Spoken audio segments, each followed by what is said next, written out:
Today, I want to talk to you about something that's been on my mind, and maybe yours as well. The 2025 Canadian federal election is just around the corner, and with it comes a big question. Should Canadians consider supporting Jagmeet Singh and his candidates in the NDP? Let's start with a bit of history. The New Democratic Party, or NDP, has been around since 1961. They were born out of a merger between the Cooperative Commonwealth Federation, Canada's first socialist party, the CCF, and the Canadian Labour Congress. Now, the NDP has never formed a federal government, not once, but that doesn't mean that they've been irrelevant. Far from it. In fact, some of the most cherished parts of Canadian life, things like universal health care and the Canada Pension Plan, were heavily influenced by the NDP and NDP policies and their pressure on minority governments. Think about it. Tommy Douglas from Saskatchewan, the first leader of the NDP and the Premier of Saskatchewan, but previously, is often called the father of Medicare. Without the NDP, Canada's social safety net wouldn't be anything like what it is today. Now, you can't talk about the NDP without mentioning the late and great Jack Layton. I'm really fortunate to have had some personal contact with him and met him a few times on a social basis. Charming man, intelligent, compassionate. I really enjoyed knowing him. Jack Layton became the leader of the NDP in 2003, and he completely revitalized the party.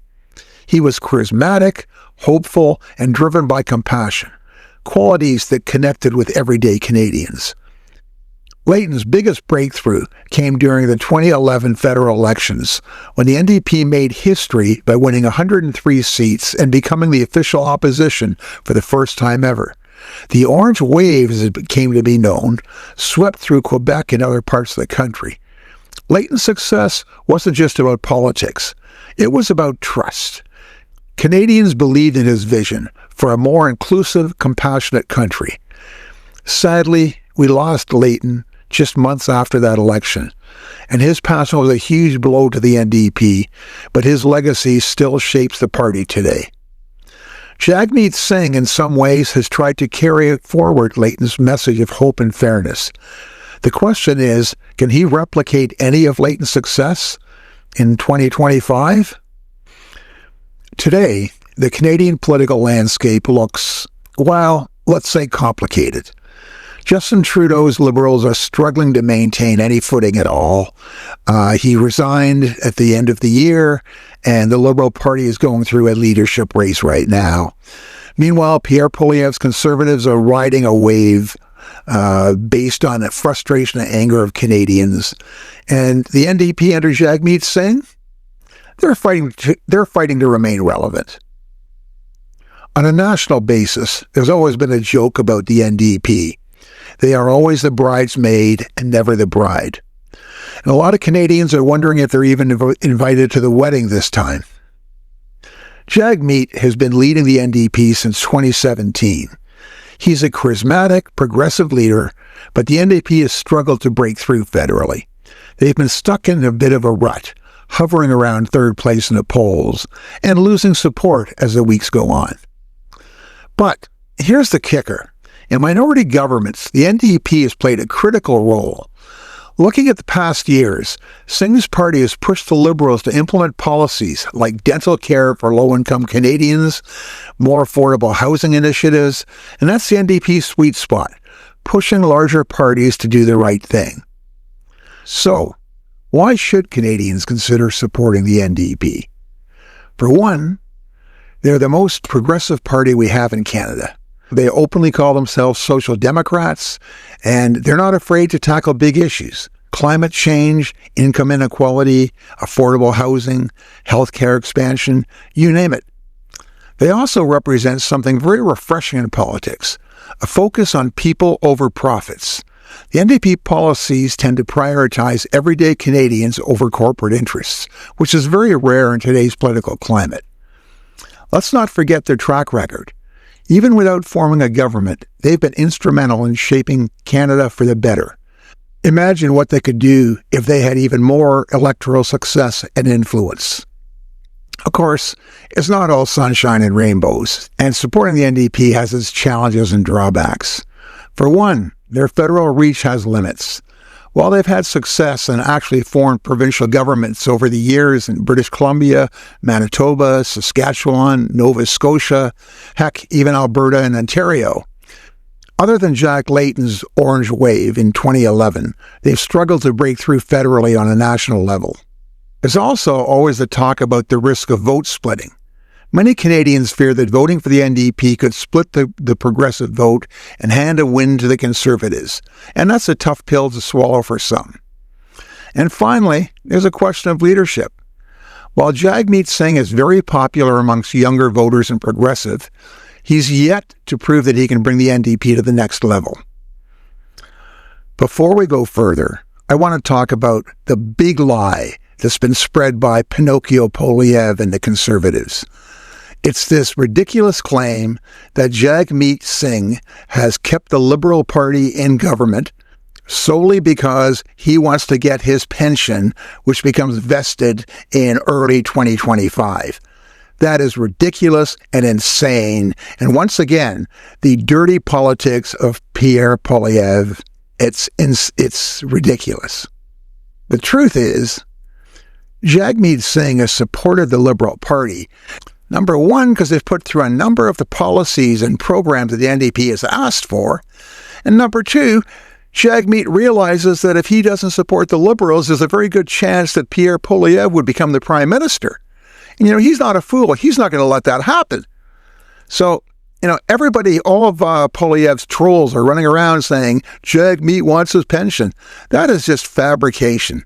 Politics. Something that Poilievre does a lot of. So, what's the verdict? Should you support Jagmeet Singh and the NDP in the elections? Well, that really depends on what you value most in your vote. If you believe in bold, progressive policies, and you want a party that prioritizes people over profits, then the NDP is a strong choice. But if your primary concern, as it is for many of us, is keeping the Conservatives out of power, you may find yourself leaning towards the Liberals to avoid splitting the vote. Once again, we do vote by riding, so the best thing to do is you're not voting for a leader, you're voting for the best candidate in your riding. I think it comes down to if the NDP is strong, you can vote for them. If the Liberal is going to likely win, you may want to vote for them. What I do want to make sure of is that if you choose not to support the NDP, fine, but please make sure that it's not a result of the lies that Pierre Poilievre was spreading about Jagmeet extending Parliament for his pension, because that is nothing but Poilievre using his Trump-like tactics. And make sure that you're not dismissing the NDP for any ethnicity reasons. I don't want to say anything more than that, but check yourself and make sure that those aren't the two reasons you're not voting for them. Other than that, go for it and make your choice. Here's what I'll say. The NDP may not be perfect, but they've proven time and again that they can punch well above their weight. They've shaped Canada's social fabric without ever holding the top job, and that's no small feat. At the end of the day, democracy is all about choices. It's about weighing your priorities and deciding which party best represents your values and your vision for Canada. I hope this video has given you a little food for thought as we head towards the elections. Let me know what you think in the comments below. Will you be voting NDP? Why or why not? There is so much going on out there. It's almost overwhelming. Here in Canada, we've got the federal Liberal Party leadership campaign. We've got the upcoming election. We've got the trade war with the United States. We've got all kinds of things happening and changing on a daily basis, and we've got to keep up on it. Meanwhile, south of the border, the chaos of Trump and what he's doing. Every day there are new things heaped upon it. This channel is here to help you keep up on those events, to help interpret them and explain what's going on so you have a better grasp of what's going on and can make better choices and decisions about your country and your future. Listen, I want to thank all of you for watching this video and for contributing and supporting this channel. The best that you can do to help me is to watch these videos, subscribe to the channel. Really important. Like the video and make comments below. That makes a big difference, and I love hearing your comments, your feedback to me, and I respond to it as much as I can. Now, before I close, I want to thank a number of people who are members of this channel, who've joined the channel, and others who have contributed towards our ongoing expenses. It's easy enough to do to join the channel. You just take out a membership, and if otherwise, you can make a contribution in the comments section. I want to thank all these people because they make it all possible, and I want to thank you for watching, because without you, I wouldn't be here and we wouldn't be doing this. Thanks a lot, and please have a great week. We all know that Canada is a great country. Sure, we've got problems. We've got lots of problems, but don't let the haters get to you. Don't let them destroy the foundation of what we've established in this country. And fellow Canadians, be proud of yourselves. We've accomplished a lot, and we're going to do an awful lot more. Yeah, we got challenges, but we're going to fix them and solve them together. If you enjoyed this video, please leave a like, subscribe to the channel, and yeah, give me your comments. I love to read them all. Here's a suggestion of some other videos of mine you may want, and enjoy my content. Thanks a lot. Bye.